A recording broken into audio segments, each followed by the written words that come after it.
બકાસુર નામના દૈત્યનો ભગવાન કૃષ્ણએ સંહાર અને એની છાતી ઉપર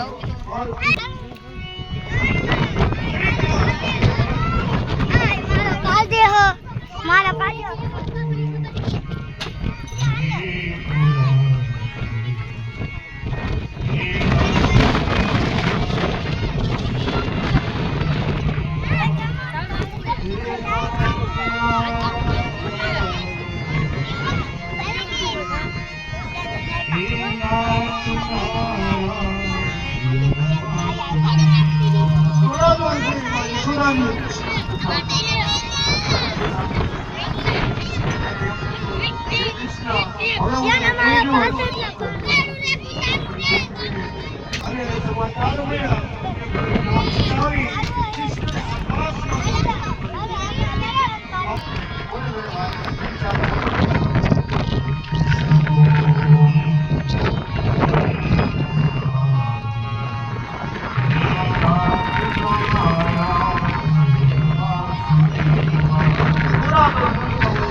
આ રીતે ભગવાન કૃષ્ણ પોતાની દિન પ્રતિદિન બાળ લીલાઓ કરવા.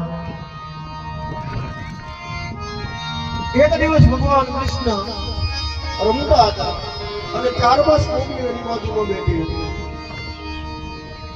કે કૃષ્ણએ માટી લઈ આમ હાથમાં માટી લઈ અને કોઈ ન વાળે પોતાના મુખમાં મૂકી દીધી. બોલે કૃષ્ણ કનૈયા લાલ કી જય. આપણે જેને ધૂળ કહીએ, ગોપી ભાવ શબ્દ છે માટી. શ્રી કૃષ્ણ ગો હરે મુરારી હે નાથ નારાયણ વાસુદેવા. એ માટી જ્યારે ભગવાન કૃષ્ણએ પોતાના મુખમાં પધરાવી એટલે ગોપીએ તરત બાલકૃષ્ણનું આમ કાંડું પકડી લીધું. માટી ખા છે એ બધી ગોપીઓ કૃષ્ણને લઈ અને માં યશોદાના ભવન.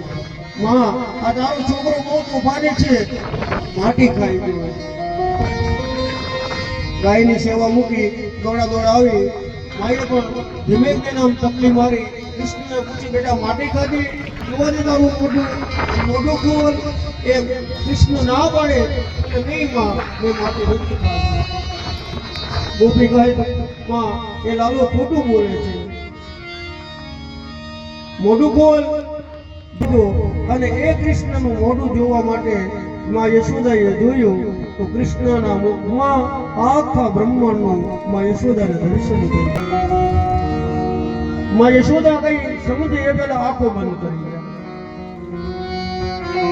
આ તો જગતનો તાજ છે, અખિલ કોટી બ્રહ્માંડનો નાથ છે. આને હું મારો દીકરો કઈ રીતે માની શકું? શ્રી કૃષ્ણ ગો હરે મુરારી હે નાથ નારાયણ